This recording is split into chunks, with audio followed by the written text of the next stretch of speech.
आज हमने जो हमारे माननीय विधायक और बहुत ही सीनियर नेता प्रदेश के श्री अशोक अरोड़ा जी के साथ जो व्यवहार और जिस तरीके से एक सरकारी मीटिंग में भाग लेते हुए जो उनके साथ आचरण किया गया, जो उनके संवैधानिक जो उनका अधिकार है उसको जिस तरीके से मीटिंग में उसको दबाने की कोशिश करी गई, आज हमने माननीय स्पीकर महोदय से समय लेके कांग्रेस के 12 के करीब विधायकों ने आज माननीय स्पीकर महोदय से मुलाकात करी है और हमने एक रिटर्न में जो अपनी जो है कंप्लेंट जो है वो भी हमने दी है। और इसमें जो संवैधानिक अपनी जिम्मेवारी को निर्वाह करने में जो बाधा जिन लोगों ने और जिन अधिकारियों ने करी है उसके लिए उनको प्रिविलेज, उनके खिलाफ कार्रवाई करने की मांग करी है। और माननीय स्पीकर साहब ने यही आश्वासन दिया है कि वो इसको एग्जामिन करा के और जो कार्रवाई बनती होगी उसे करने का आश्वासन हमें दिया। क्या अरोड़ा साहब की शिकायत थी सर? और भी कोई शिकायत थी और विधायकों को लेकर, आपका निकाला या फिर नहीं, प्रकाश जी को लेकर? हमने प्रिविलेज जो है वो माननीय अशोक अरोड़ा जी की तरफ से दिया गया है। बाकी जो रामकरण काला जी, हमारे जो दूसरे विधायक चंद्र प्रकाश जी, उनकी बात को ज़रूर उसकी जानकारी में लेके आए और उनकी जो है उनकी जो उनके साथ घटना घटी उसके बारे में भी विस्तृत जो है अपनी बात को रखा।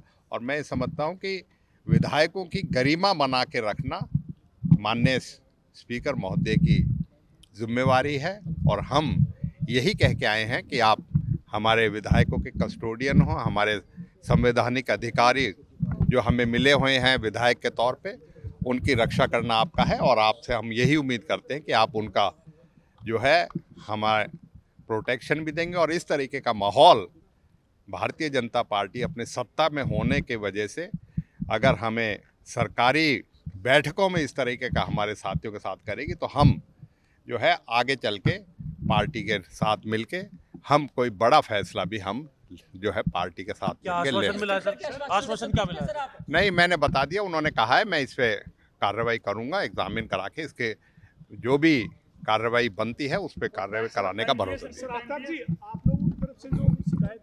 देखिए, आफ्ताब जी जो हमारे सीनियर एमएलए हैं, इन्होंने सारी बात बताई कि किस प्रकार से एक सरकारी मीटिंग में हम अपनी ड्यूटी करने गए जो जनता ने हमें सौंपी हुई है, एक हमारा अधिकार है।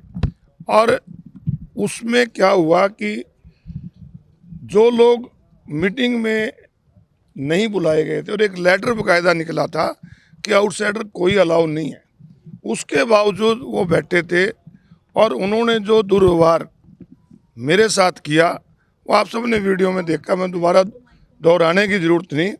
तो मैंने तो स्पीकर साहब से यही कहा है कि अगर हम लोगों के अधिकारों के लिए वहाँ जाते हैं, लोगों की लड़ाई लड़ते हैं और वहाँ अधिकारों की लड़ाई लड़ते समय अगर हमारे कोई लोग इस प्रकार से दुर्व्यवहार करेंगे, हमारे को गालियां देंगे, हमारे ऊपर हाथ उठाने का प्रयास करेंगे, तो अगर इनके ऊपर कोई कार्रवाई आप नहीं करोगे तो फिर हम जब अपनी लोगों की अधिकारों की रक्षा नहीं कर पाते तो फिर हमें एमएलए बन रहने का भी कोई अधिकार नहीं।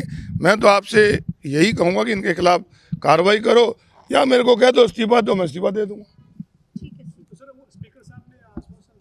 स्पीकर साहब ने आश्वासन ये दिया है कि मैं इसको आपकी कंप्लेंट को एग्जामिन करके और ज़रूर जो विधानसभा में बनती हो भी और जो क्रिमिनल केस है सरकार से भी मैं बात करके कहूँगा कि ऐसे लोगों के खिलाफ कार्रवाई होनी चाहिए। विधानसभा में पूर्व में सर स्पीकर थे तो ये हुआ था, प्रोटोकॉल बनता भी है, चीफ सेक्रेटरी के लेवल का प्रोटोकॉल है सर, क्या हरियाणा में प्रोटोकॉल फॉलो हो रहा है? बात ये प्रोटोकॉल तो कई जगह टूटते हैं, बात तो ये मेरे प्रिविलेज की है जो मुझे विशेषाधिकार मिला हुआ है विधायक के नाते, उनका हनन किया है। और ये भी कई आपके साथी चला रहे हैं कि अरोड़ा साहब उठ के गए। मैं आपसे स्पष्ट कहना चाहता हूं कि जो लोग वहां पर बुलाए नहीं गए थे, जिनको बकायदा पत्र लिखकर सूचित किया था कि कोई भी रिलेटिव या उनका पति नहीं आ सकता, वो अंदर आए हैं, तब उन्होंने झगड़ा किया है। मेरी तरफ से कोई उनसे बात नहीं की मैंने, और ऐसी कोई बात नहीं है कि इस प्रकार का बॉन्डर खड़ा कर देते हैं कि गालियां निकाली गई, एक निकाली गई। कहीं भी एक वीडियो में भी अगर वो ये कह दें कि मैंने किसी के बारे में अपशब्द कहा हो, तो जो भी मेरे ऊपर सजा बनती है मैं लेने को तैयार हूं। कार्रवाई को लेकर कोई समय दिया गया है सर, कब तक? नहीं, समय तो नहीं, स्पीकर साहब ने कहा है कि एग्जामिन कराएंगे, बाकी उसके बाद देखेंगे कैसी कार्रवाई होती है। पहले से ही तय थी। मैं तो आपसे लोगों से भी यही कहूंगा कि डेमोक्रेसी जिंदा रहे, आप भी चौथे स्तंभ हैं। आप इसको देखो भी क्या किस प्रकार से व्यवहार होता है कि सरकारी मीटिंगों में जो एमएलए जाता है उसके साथ ऐसा व्यवहार होगा तो कल को आम जनता की रखवाली कौन कर पाएगा।